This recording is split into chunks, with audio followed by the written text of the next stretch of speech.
All right, guys, welcome back to the Hunt G4 channel. Probably one of the most common questions I get asked these days is a thumb release better than an index release? So in today's video, we're going to cover what the differences are in terms of the release itself, what one can do maybe better or worse for you, and then my take on how, if you're a newer shooter especially, kind of what you should start with and what you should be working on, whether you're shooting an index style or a thumb button. So we kind of back up a little bit. Traditionally, thumb releases have always been considered a target release. If you go to any big tournaments and watch a lot of the professionals shooting and amateur shooters, most of them are shooting a handheld release, meaning it's a T-handle style like this. This is what they call a thumb button or a thumb release, meaning this is my trigger. So when I push, and I can set the sensitivity to all sorts of different stiffnesses, but as I engage that trigger and that clicks, that'll open my hook and the release will fire. Most people starting off in archery, when they go to get a bow set up, are going to start off on what they call an index style release. And that quite simply means that trigger is engaged and activated with my index finger.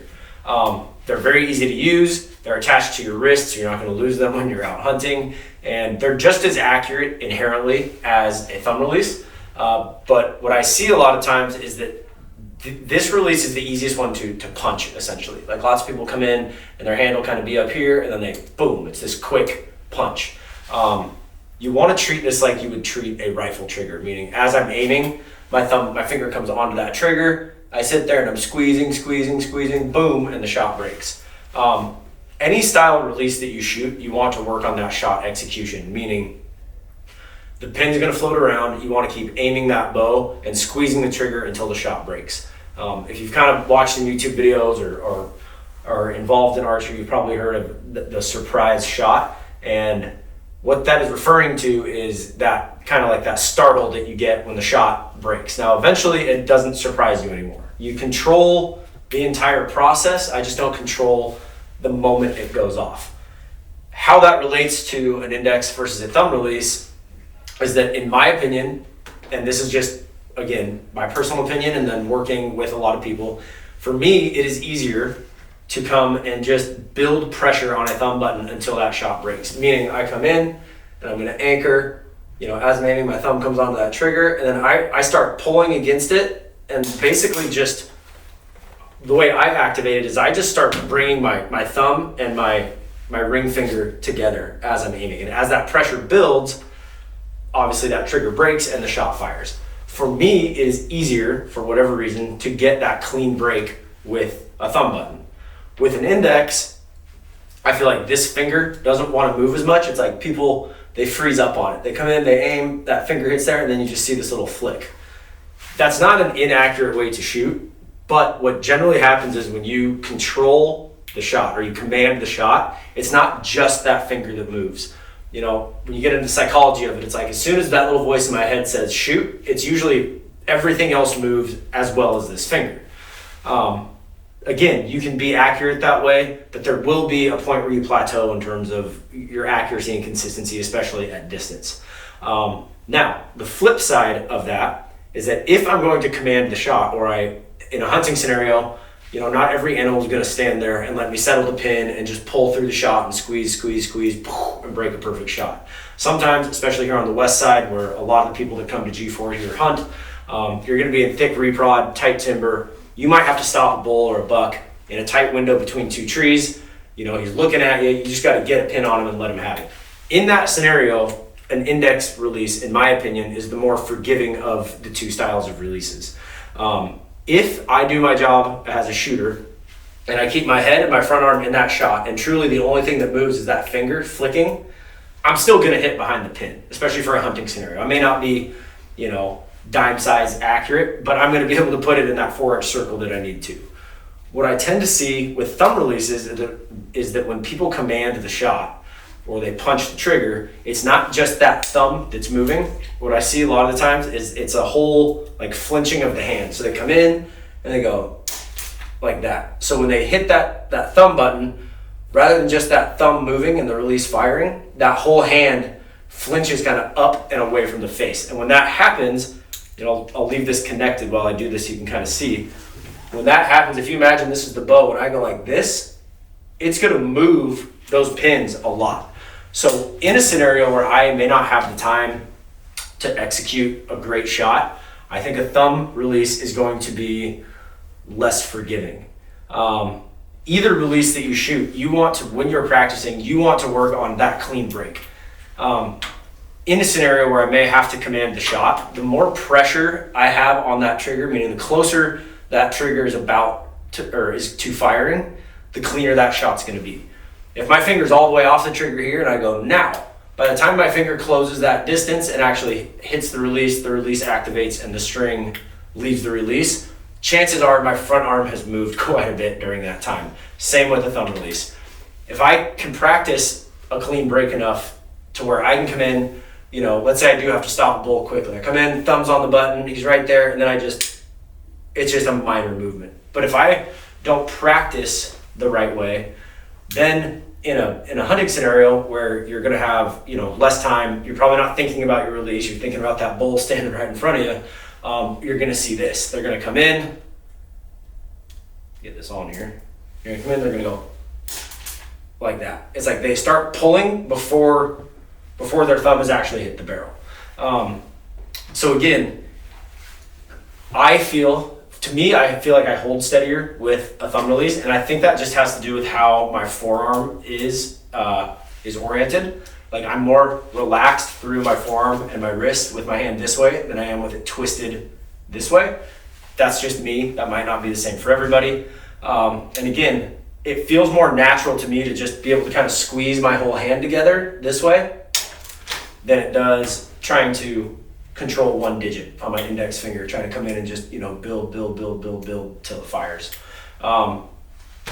So when people come in and they say our thumb release is better than an index, there's no blanket answer for that in my opinion. I think, as I just explained, they both have their benefits, and it's really going to be up to the individual. So if you come in to shoot a thumb release, and I do a lot of lessons with people who have just started shooting one, they're like, man, I'm just not comfortable with this. The way you hold the release as well as the way that you execute it are a little bit different than the index. So with an index, you're gonna come in, hook that. Most people are gonna hang on to this when they draw. They're gonna come in, they're gonna anchor, relax these fingers, come onto that trigger, and squeeze until it fires. With the thumb release, what I see a lot of times is people make like a fist around it like this. So I call it a peak in the knuckles here. You want to act as if you're holding essentially like the back of the hand should be flat. So if I was carrying like a 5-gallon bucket full of water and I had it in this just second line of knuckles here, I want the back of that hand flat because that allows me to get that hand tighter to my face. If I come in and I have a fist around it like this, when I come in and anchor, now that hook is much further from my face. So here's where I want it. Here's where a lot of people come in. And the more tense you are, as with anything in archery, obviously the more issues you're gonna have with consistency. So if you do pick up a thumb release, either watch some YouTube tutorials, or if you have a shop like here, I do lessons, Jim does lessons. We both have a lot of experience in this field. Take the time to learn how to shoot it. What I see a lot of is people, they get what they call target panic, which is where they can't not punch the trigger. Like they've done it so wrong so many times, they come in and it's like they can't control it. They pick up a thumb release, and because their body is not used to how that release is activated, all of a sudden they're breaking these clean shots, and they're like, oh, this release fixed my target panic. I promise you, if you don't work on your target panic, you're gonna learn how to punch this trigger just like anything else. And you'll see this, especially in target archery, these guys will have these pouches on their belt full of different releases. And it's for that exact reason. They get a release, they think this is the ticket, they shoot it for 2 weeks, all of a sudden they start punching the trigger, target panic works its way back in, and then their buddy goes, well, try this one. So they try that release, it solves it for 2 days, and then target panic worked its way back in. We're gonna do some lessons on target panic on this channel. I have a channel called Inside Out Precision, where actually the last video I posted was on that very subject, on target panic. So again, back to the question of which one is better. I can't tell you that this is any more or less accurate than a thumb release inherently. Out of a machine, you're going to get both of these to shoot an arrow in the same hole time and time again. Depending on your shooting style, your skill level, the way you anchor, all that stuff, one might be more comfortable for you than the other. So I would encourage you, for example, here at G4, we have a demo in every release that we sell. I would encourage you to come in and shoot them and try. We'll work with you as best we can and see if it's something that you feel you could be more consistent and more accurate with down the road. Now, one thing I will say is every index release is going to come with a wrist strap, right? I mean, you're never going to buy an index without a wrist strap on it. Most thumb releases are going to come out of the box just like this. This is the Ultra View thumb release. It actually has a place here to tie a wrist strap to. I shoot the Stand Onyx, and I kind of jerry-rigged one of the Spot Hog wrist straps to this.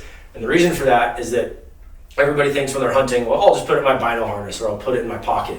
And that's fine, but I guarantee you it is going to fall out at some point. Or you sit down for lunch, you set your release down on the log, like this, you set it down, you're sitting there, a bowl bugles, you pack up all your stuff, you go after it, it starts coming in, you go to hook up your release, and you realize you left it sitting on that log. So having a way to keep it connected to your persons, I think is a really big thing. There are some cool holders out there now that actually mount to the bow. The release goes in that, and they're magnetic, and a little arm goes over it. I believe the company is AOT, Advanced Outdoor Technologies.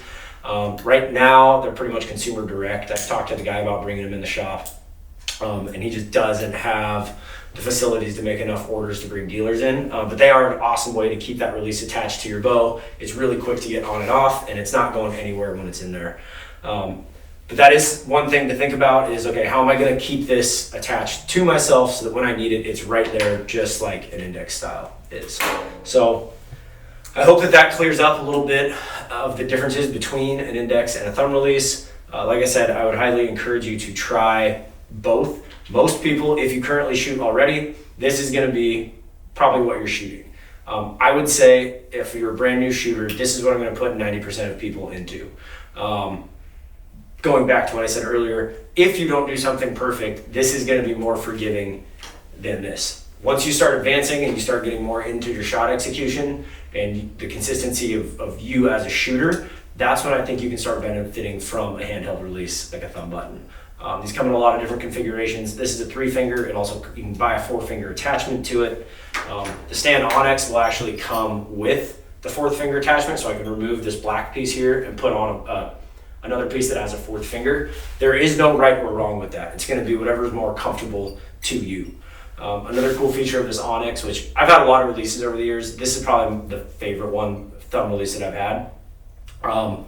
I can change the angle of this finger attachment, so that'll increase or decrease the amount of leverage I have on my thumb button. I can change the distance. I can move this peg all over the place. I can run that barrel in and out. I can twist it. I know some guys, they'll take it, no, I can't turn this one because it's locked down, but they'll get it to where it literally sits back here on like the pad of their thumb. Again, there's no right or wrong with that, and what's cool with this release and a lot of other releases on the market now is that you can really customize them to fit your hand the best. With an index style release, usually they're going to have a length adjustment. The high quality ones, like this is the Spot Hog Wise Guy. The high end ones are going to have usually your length adjustment, and then as well as somewhere that I can adjust the sensitivity and travel of that trigger. I kind of run mine in the middle, meaning I don't want it so hot that I'm afraid to rest my finger on it, because I need to be able to come in and rest my finger on that and start squeezing, but I don't want to sit there and have to crank on that trigger to get it to fire. Same with my thumb release. I don't want to be worried that it's going to go off by touching it, but I don't want to have to sit there and pull the freaking wheels off the bow to get the release to activate. Everybody's going to have a different take on that. Some shoot really hot triggers, some shoot incredibly stiff triggers that for me it doesn't work, but that doesn't mean that it's wrong for that individual. So, as with anything in archery, the more money you spend on these, the more options you get, the higher quality the materials are, and that's just kind of the world we live in now. But I appreciate you guys taking the time out of your day to watch this video. If you have any questions, every release featured in this video, so this is the Ultra View thumb button, this is the Spot Hog Wise Guy, this is the Stand Onyx. They're all available on our website. at www.huntg4.com. If you have any questions, feel free to give me a call at the shop here, and I will answer your questions as best I can. So as usual, guys, remember, hunt hard, be safe, be kind.